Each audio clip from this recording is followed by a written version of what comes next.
Qual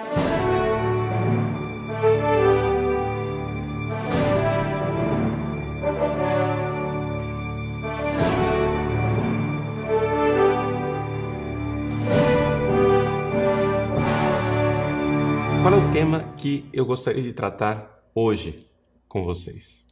Trata-se do fundamento filosófico e histórico de toda esta guerra que nós vemos hoje contra a família.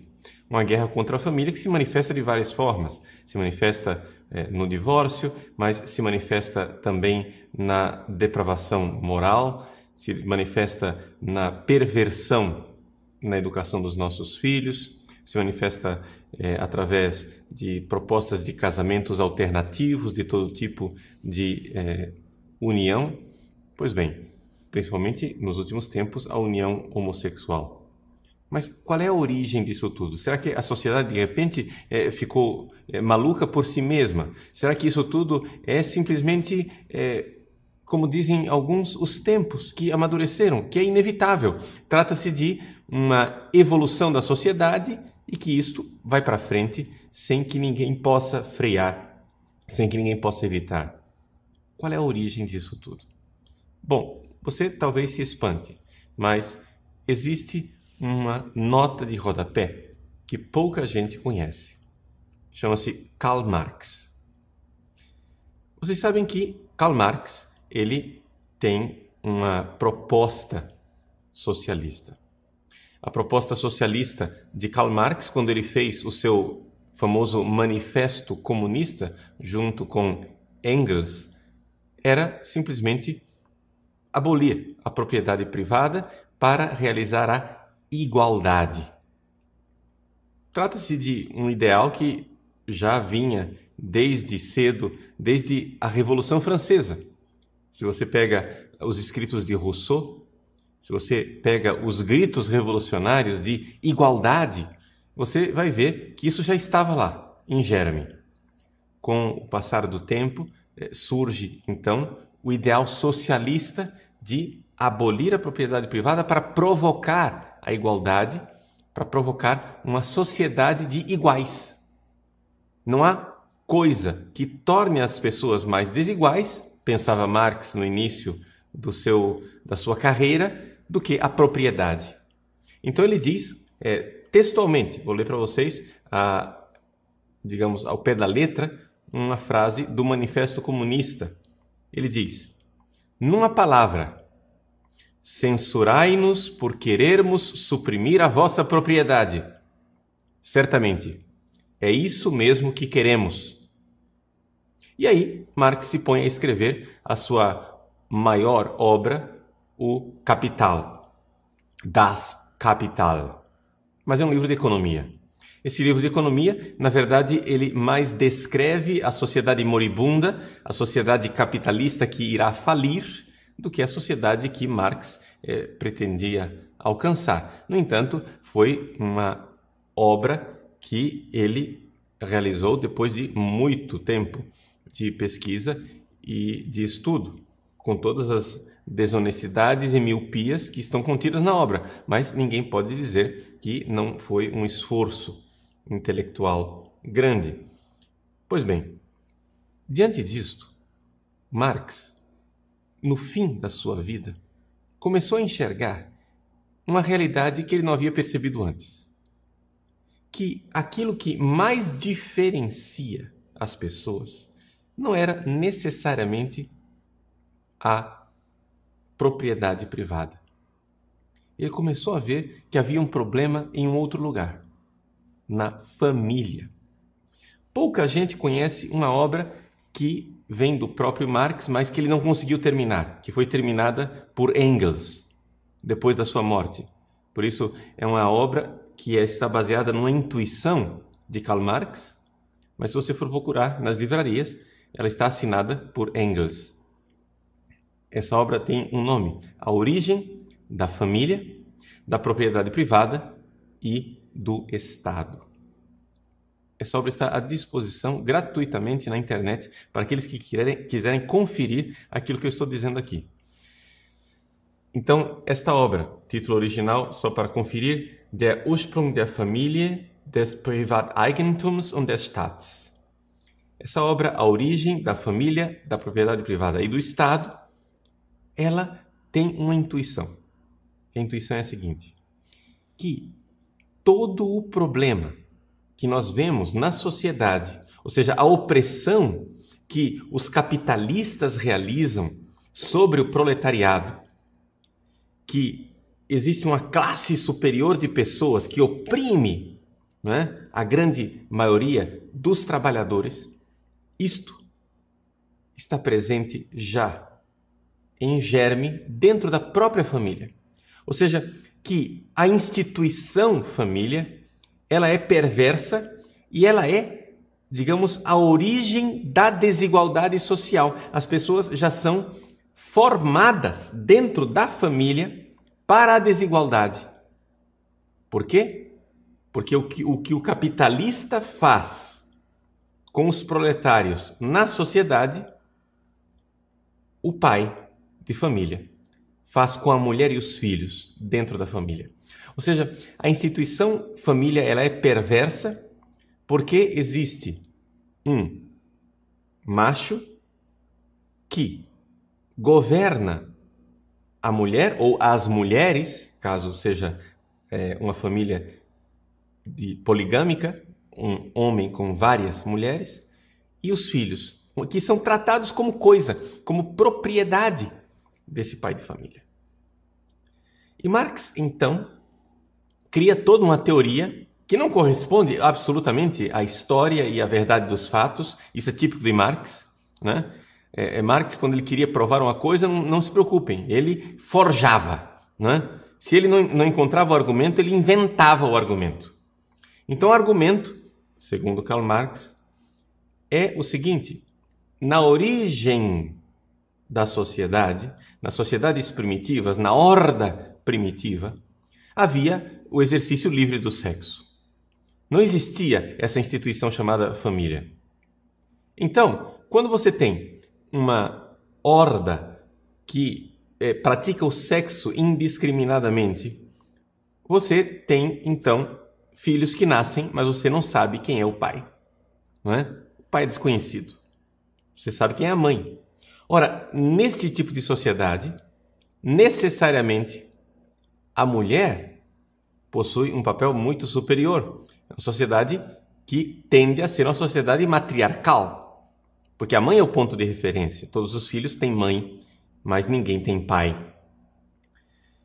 Com a invenção perversa da família, diz Marx, a coisa se inverteu dramaticamente, porque o homem começou a exigir fidelidade das suas fêmeas e, com isso, ele se tornou, por força física e por opressão, o proprietário daquelas mulheres e o proprietário daquelas crianças. Pois bem, aqui nós temos a raiz da desigualdade. Aqui nós temos a raiz da perversão básica que está na sociedade. Os homens escravizam as mulheres e os filhos. Então, quando Marx teve esta intuição, ele começou a elaborar esta obra, mas não levou a cabo toda essa reflexão. Aliás, essa obra ficou, mesmo depois de editada e escrita, terminada por Engels, ela ficou engavetada. No entanto, não ficou totalmente desapercebida pelas pessoas importantes dentro do próprio marxismo. Você veja, por exemplo, que Lenin, né, o pai da Revolução Russa, dizia com toda clareza que esta obra, A Origem da Família, Propriedade Privada e do Estado, de Marx, era uma obra de suma importância.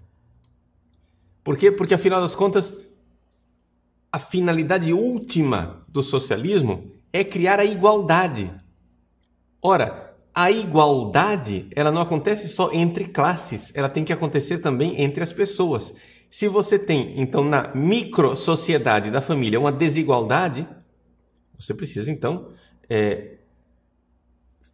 parar com que isso, parar com que isso aconteça. Então, você tem que destruir a família. Então, isso que nós estamos vendo hoje é simplesmente a lenta tomada de consciência por parte dos marxistas desta intuição básica de Karl Marx de que a família, se nós quisermos uma sociedade de iguais, ela precisa ser destruída. Bom, Karl Marx também teve uma outra intuição no fim da sua vida.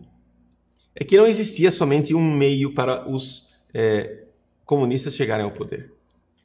Falava-se da tomada de poder através das armas. Mas também ele deixou aberta uma outra janela. A tomada do poder através da educação e da ideologia, o ensino da ideologia marxista, e através das altas taxas de impostos que iriam gradualmente, de forma quase que imperceptível, transferindo a propriedade privada para a propriedade comum do Estado.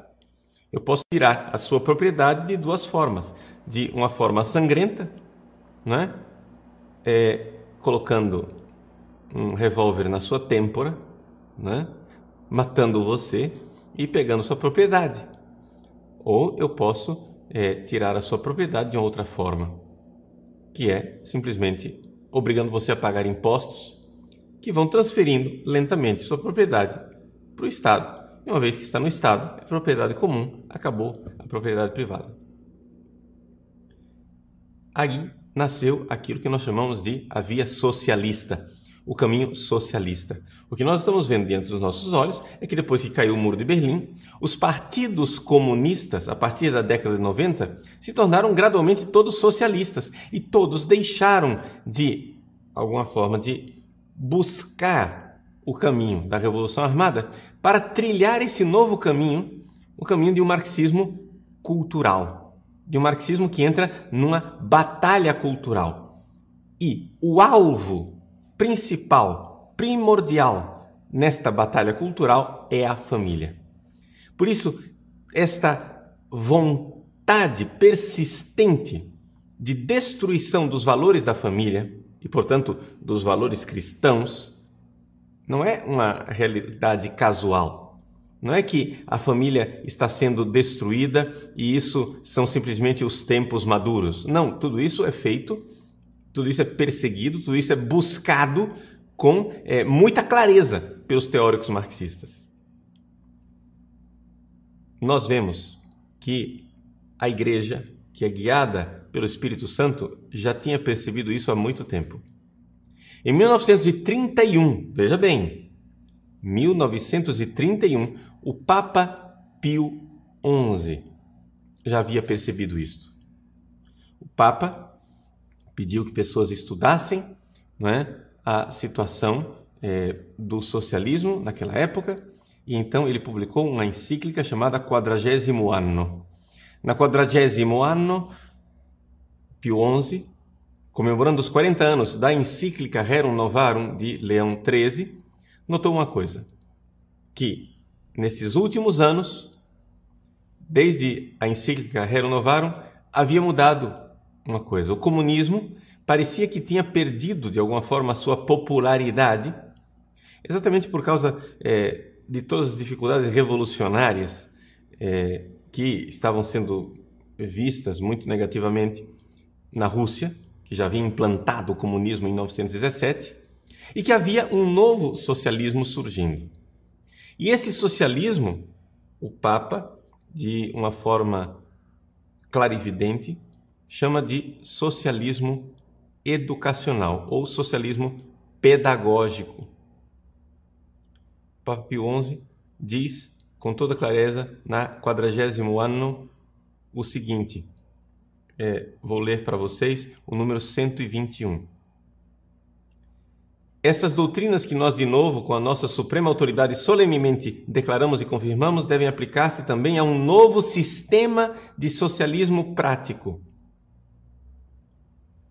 Propõe-se ele a formação das inteligências e dos costumes.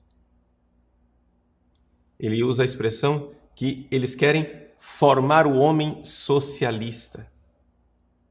Vejam que o Papa enxerga claramente um socialismo pedagógico. E o que quer esse socialismo pedagógico? Pois bem, hoje está cada vez mais claro que o socialismo pedagógico quer destruir a família. Para você ter ideia que isto que o Papa enxergava em 1931 tornou-se cada vez mais claro para os próprios socialistas, até que eles se deram conta que realmente deveriam se focar na família. No ano de 1969, um socialista sueco chamado Alva Myrdal publicou um livro chamado A Caminho da Igualdade, em que ele diz, neste livro, que para nós termos a igualdade, as crianças, os meninos e as meninas, devem ser educados de forma igual, de tal forma que não haja mais distinção entre menino e menina, de tal forma que não haja mais distinção entre sexos, ou nós diríamos hoje na linguagem inventada por eles mesmos, uma distinção de gênero. Então, vejam que esta realidade foi enxergada pelos socialistas e está sendo implantada hoje. Todo mundo diz, não, o comunismo acabou. Todo mundo diz, não, o socialismo não existe mais. E, no entanto, quando nós temos manifestos no nosso Brasil, o que nós vemos? Bandeiras vermelhas, ideais socialistas sendo proclamados. Quer dizer, o brasileiro não nota que o comunismo e o socialismo estão vivos na nossa sociedade porque o peixe não nota a água na qual ele nada. Nós estamos imersos num sistema socialista, e um sistema socialista cada vez mais totalitário, cada vez mais totalizante, que quer alcançar a educação dos nossos filhos. Para eles é primordial destruir a instituição família, que é uma instituição burguesa, ou seja, uma instituição capitalista e opressora. E, portanto, nós católicos romanos que defendemos a família, somos, sem que a gente perceba, agentes do sistema opressor capitalista. Por isso, é necessário romper essa realidade. Existem duas formas de romper: fazer as pessoas perderem a fé e saírem da Igreja Católica para ingressarem nas fileiras dos partidos socialistas e comunistas, de forma que essas pessoas sejam materialistas, conscientes e façam parte da massa crítica. Mas essa massa crítica sempre vai ser um percentual pequeno, não é? Eles mesmos estão convencidos que a massa crítica só alcançará uns 5% da população. Bom, o resto, os 95%, ou seja, a carneirada, né, da população, que não é parte da massa crítica, não é parte da nata da sociedade, deverá ser conduzida por processos de educação o quanto antes. Eles notaram que pegar as crianças com 7 anos de idade é já pegá-las formadas num ideal de família. Por isso, eles precisam pegar os nossos filhos o quanto antes, com 4 anos de idade, se possível, antes que as crianças comecem a saber distinguir o bem e o mal, antes de atingir a idade da razão, de tal forma que a perversão que eles pretendem instilar em nossos filhos se torne cada vez mais sólida. Vejam, nós, então, seremos infiltrados, como já estamos infiltrados dentro da igreja.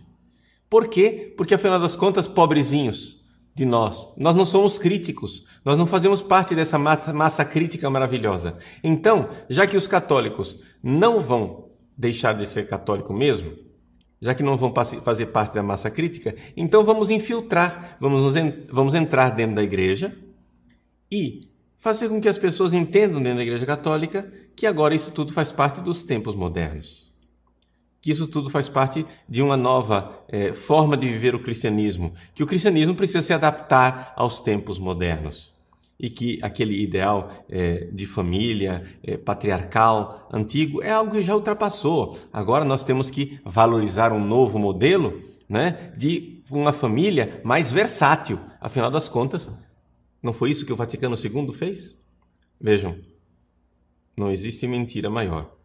O Vaticano II não fez nada disso, mas ele é usado como bandeira para levar à frente esta infiltração do cristianismo com ideais que, na verdade, não são cristãos, que passam por cristãos, porque eles começam a colocar em nós a convicção de que o modelo de família que nós encontramos na Sagrada Escritura, que está lá em São Paulo, não é? Que está lá no Novo Testamento, este modelo de família, ele é opressor, machista, chauvinista, ultrapassado. Precisamos nos adaptar aos tempos modernos, onde há vários modelos de família, onde é um homem com várias mulheres, uma mulher com vários homens, homem com homem, mulher com mulher, ou tantas outras possibilidades. Então, que nós tenhamos a coragem de compreender que nós estamos realmente sendo invadidos por um outro espírito e que, de alguma forma, nós estamos sendo possuídos por esse novo espírito, mas não é o demônio, não se trata de possessão demoníaca.